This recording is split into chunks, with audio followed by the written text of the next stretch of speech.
Good morning, Ohio. I'm Chris Archundia, and this has been McCullough. He's running for Ohio representative of the 55th House District. Would you like to start off by introducing a little bit about yourself? Sure, Chris. I appreciate your time, taking the time to speak with me this morning. No, thank you. Good morning, everyone. My name is Ben McCullough, and I live in Franklin with my wife, Christy, for over 4 years now. I am one of the Republican candidates running for state representative of the 55th House District. The 55th House District includes all of northern Warren County, so you have like Carlisle, Franklin, Springboro, Waynesville, Harveysburg, and Corwin.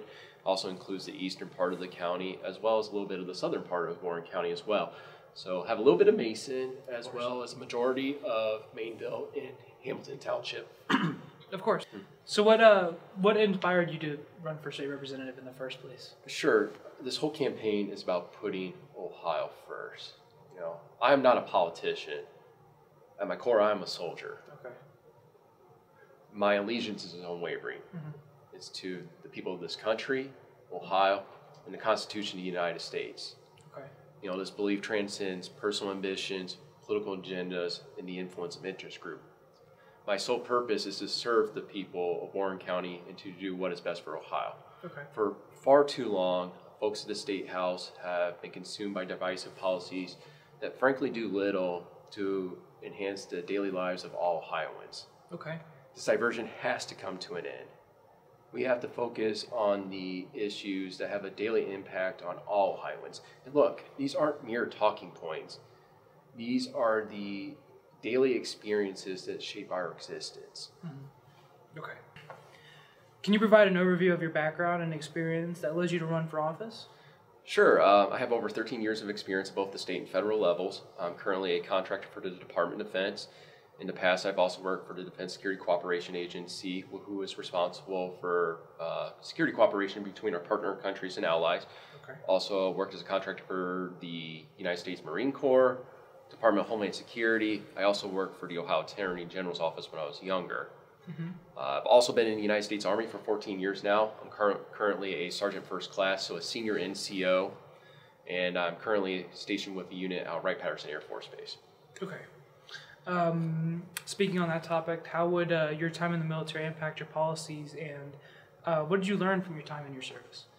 You know, I've learned so much during my time in the Army, and not just how to be a good soldier, but also how to be a leader.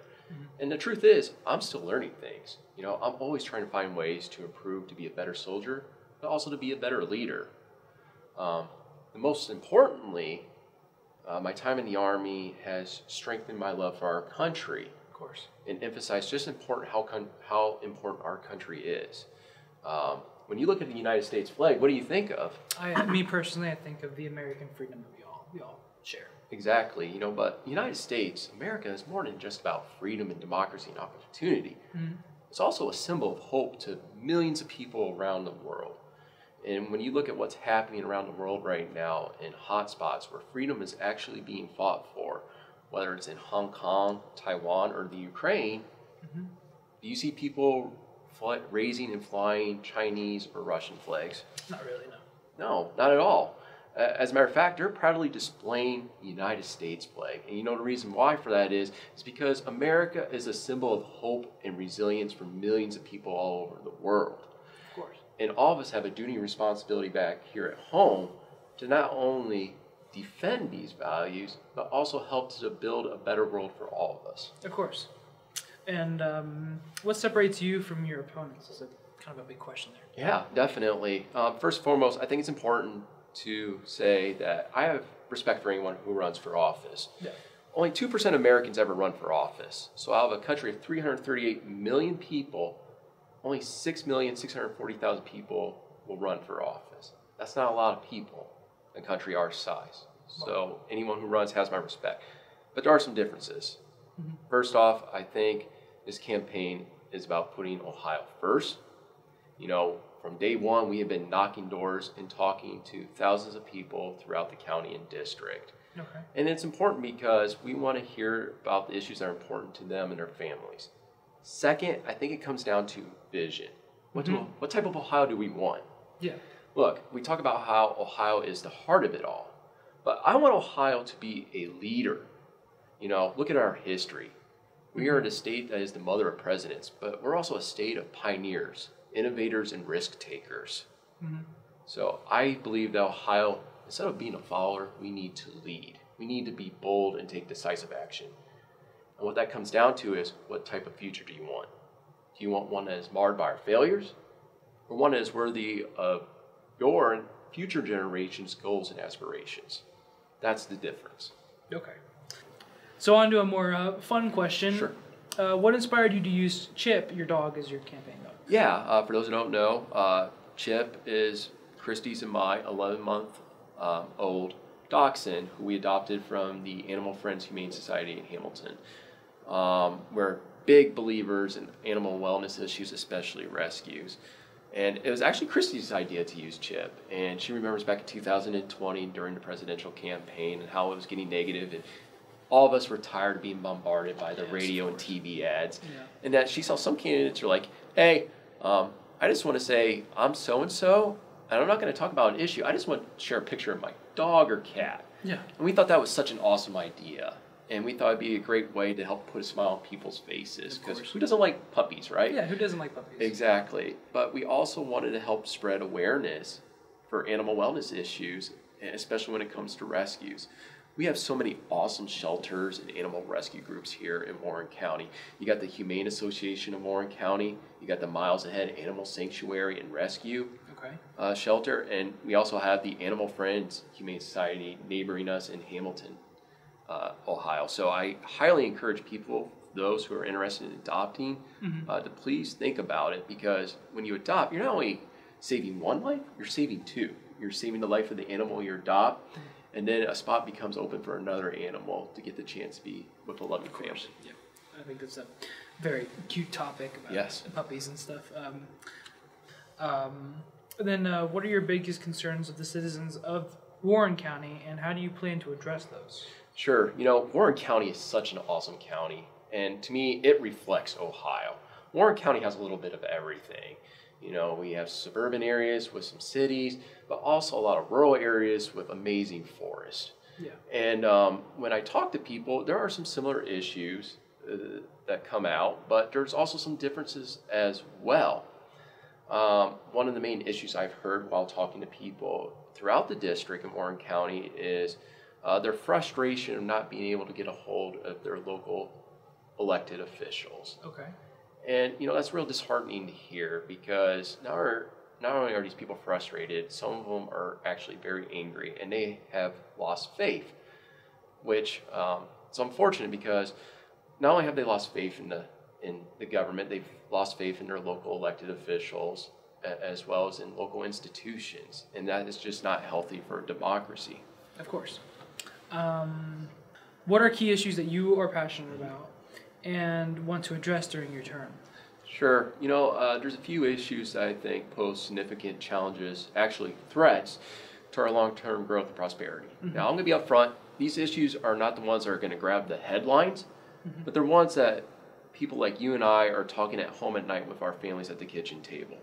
First and foremost, it's always going to be about the economy. Yeah. Once again, I think Ohio has the potential. We have the infrastructure, the resources, and most importantly, the people to be a 21st century economic powerhouse. Okay. And to do that, we have to implement policies that encourage growth, but also focus on our strengths, such as agriculture, revitalizing our manufacturing industry, as well as eliminating red tape so that small businesses can thrive and grow. Most importantly, we have to get back to the basics and invest in our people. Look, people are our greatest asset here in Ohio. And like Woody Hayes once said, you win with people. So we have to focus on streamlining job workforce programs, as well as helping students like yourself develop the skills needed to compete in the 21st century. Okay. In addition, I think we also need to focus on the lack of affordable housing. We have a shortage of over 250,000 homes here in Ohio. If that weren't bad enough, the home ownership rate for the first time has fallen below the national average. At the end of 2022, Ohio's home ownership rate was 64.4%. Compare that to 66% at the national level. And this is the first time the home level fell below the national average since we started taking data in 1984. Wow. And the real scary thing is that there are projections that the home ownership level will decrease even more by 2040 to around 50%. So the American dream is becoming harder for many Americans and Ohioans to achieve, because home ownership is a great indicator of wealth, because a lot of families use homes to generate wealth. But with high housing costs and high mortgage costs, that's less money that people have to spend on other goods and services. Okay, yeah, that's how will you handle criticism and disagreement from your constituents and ensure that their voices are heard? You know, a great question. First and foremost, I think we got to recognize that there's going to be times where all of us disagree. Yeah. And that is perfectly fine. No one is going to be thinking the same thing. I'm reminded of a quote by General George S. Patton. He says, everybody's thinking the same thing, somebody isn't thinking. So one thing I like to tell people, whether it's out on the campaign trail or just knocking doors, is that, look, there are going to be times where you and I disagree. But I want you to know that every decision I am trying to make is what I truly believe to be in the best interest of folks back here in Warren County, in Ohio. You may not like it, but you will always know where I stand. Yeah. Jumping on to a more educational topic question, how do you plan to address and improve funding for public schools in our state? You know, that's a great question, and unfortunately, school funding is an issue we have struggled with here in Ohio for over 30 years now. Okay. I'm a very firm advocate of increasing state investment in education. The way we currently fund the majority of our schools here in Ohio is through property taxes. But I believe that we actually need to reduce our reliance on property taxes, and here's why. Not only are property taxes proven to be insufficient in funding and supporting our schools, they also put an unjust burden on homeowners and property owners. Back in the 1990s, there was a set of Supreme Court cases called Duroff versus State of Ohio.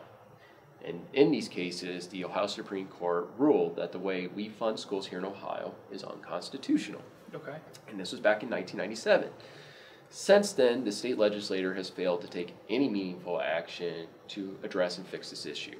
They've made a few tweaks here and there and moved some money around, but we're still dealing with the same issues that we had back in 1997, so almost 30 years ago. So it's way past time for us to come up and implement a fair and sustainable funding model that allows all children here in Ohio to have access to a quality education, regardless of their zip code. Okay, and I think that's a very important thing for all Definitely. all people around the country is education. And then more on the educational, like school funding topic, how would you advocate for increased funding and support for after-school programs and extracurricular activities in our local schools? Yeah. You know, I'm a very firm believer and supporter of extracurricular activities and after-school programs. They're very essential and vital. I think when it comes to advocating for any policy, people want to know is, why is this important? How does it help? Okay. You know, so first and foremost, I would say, you know, it helps to encourage personal development and growth for our students. But we can also be reaching out to the local businesses and local community groups to see how they can help enhance these programs even further. This is a collaborative effort. This is not a top-down approach. As a state representative, I'm here to help facilitate, not to dictate. And lastly, we should be reaching out to students like you, see what's important. You know, these programs are for you, so we want to do ones that matter to you and are important. Yeah, and I think that's a very big thing to like ask students what they're really wanting from this whole thing. Exactly. Well, that's all the questions we have for you today, and of course, thank you for the time. Is there anything else that you would like to touch up on? Yeah, I want to thank you for your time, Chris. They were very thoughtful questions, and lastly, I just want to encourage people to go out and vote. You know, the March 19th primary is just right around the corner. There's still time to register. Early voting starts on the 21st of February, so just real shortly here. And, you know, every vote matters, and these primaries do matter. You know, we have primaries for the president, for U.S. Senate here in Ohio, and for state representative Wells. So highly encourage everyone to come out and vote, and please feel free to reach out with any questions. Okay. And of course, if you would like a video just like this for yourself, make sure to contact the Warren County Career Center, and we'll see what we can do for you. Thank you for your time.